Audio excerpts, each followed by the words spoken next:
Jenis dokumen pengadaan ada banyak berdasarkannya ya. Ada yang berdasarkan SKKNI, ada pengadaan internasional, kompleksitas pekerjaan, ada sistem pengadaan secara elektronik atau non elektronik. Ini pembagian-pembagiannya aja.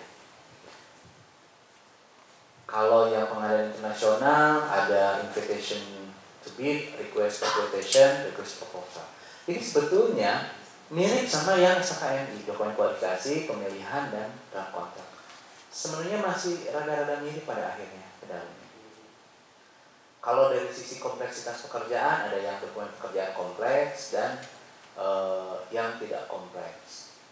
Kemudian yang elektronik, dokumen pengadaan dibuat oleh Pokja ULP mengikuti standar dokumen pengadaan di SPSE. Yang ada juga dokumen pengadaan dibuat oleh Pokja ULP menggunakan pengisian elektronik dokumen. Ini cuma membedakan, kalau Bapak Ibu pakai SPSE nggak? Pakai ya, yang dari kementerian pakai, mungkin yang dari swasta enggak. Nah, di SPSE itu ada tender, ada non tender, ada swakelola, ada pencatatan non tender. Pencatatan non tender itu kan pengadaan-pengadaan yang tidak dilakukan secara real time, secara online dan real time, ya kan?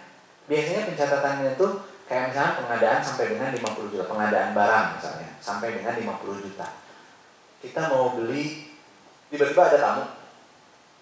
Wah, big boss, tamu datang. Pak, mau minum apa? Saya mau minum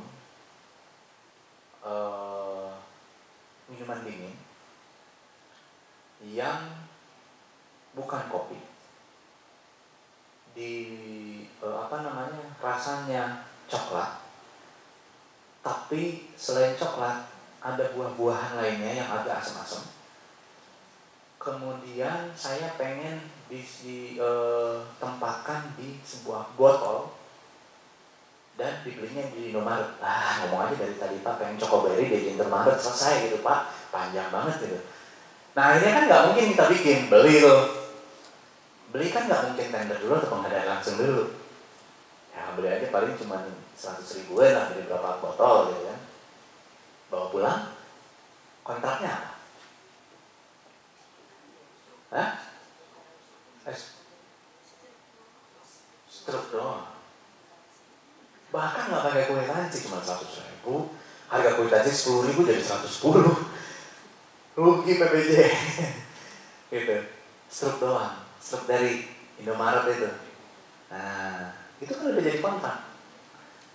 Kapan ya? Ini kan aturannya pengadaan barang jasa sudah dilakukan secara elektronik, kan gitu. Elektronik sebelah mana ini?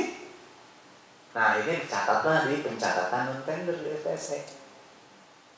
Itu ya. Nah itu akhirnya ininya bisa dibuat dua, tapi itu juga nggak pernah dilakukan sebetulnya. Kebayang nggak bikin dokumen pengadaan mau beli Chocoberry di Indomaret? di Point Cafe itu loh, di Point Cafe kan nggak mungkin bikin dokumen pengadaan. Oke, makanya ini tidak saya bahas banyak, kita fokus ke sini karena yang akan di asesmenkan pun ini kan SKKNI. Ada dokumen kualifikasi, dokumen pemilihan, dan draft kontrak.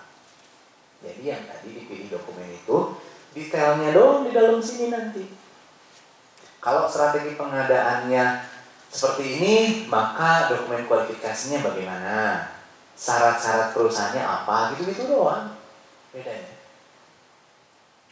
Yang paling penting Bapak Ibu ketahui, tadi kan kita balik ke SKKNI ya. Kita lihat. Nah, kenapa nggak beli? Coba ya.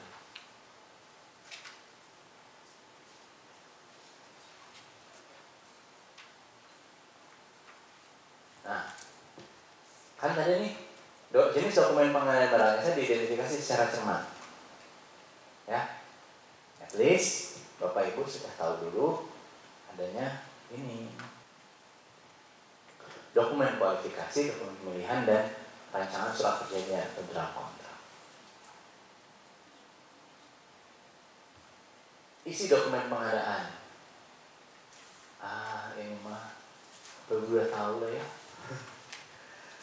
Undangan tender atau permohonan proposal. Instruksi kepada penyedia. Kalau undangan ini berarti kan pemberitahuan bahwa kita akan melaksanakan tender, gitu kan? Judulnya ini, nilai pagu anggarannya sekian, gitu.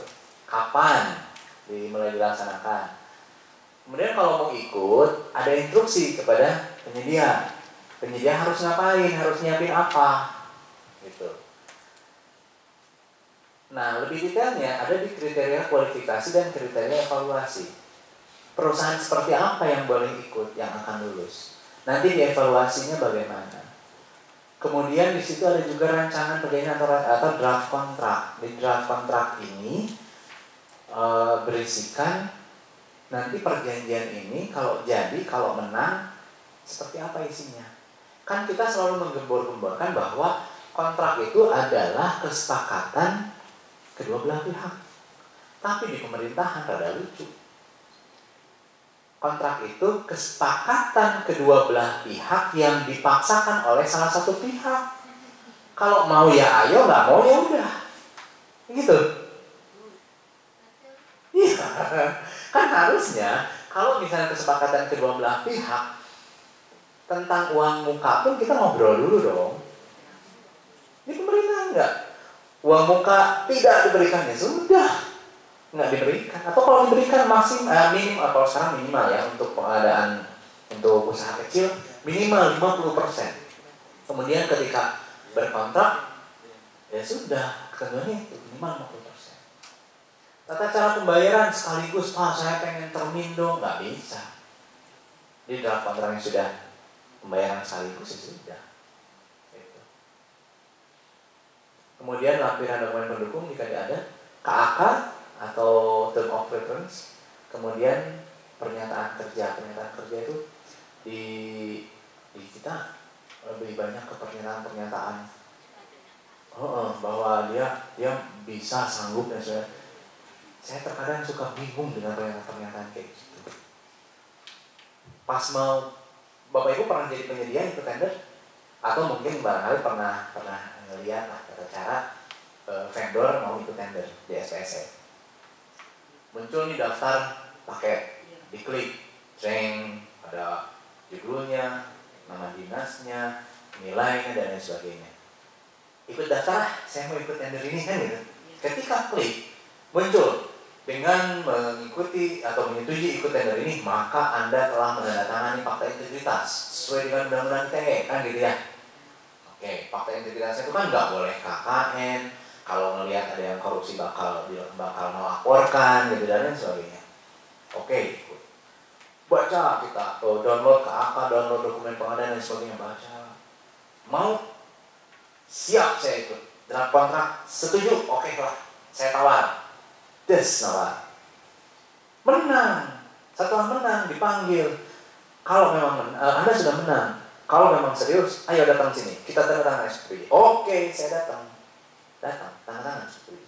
Ini kontrak ya, sesuai. Oke, setuju. Siap. Saya tanda tangan kontrak.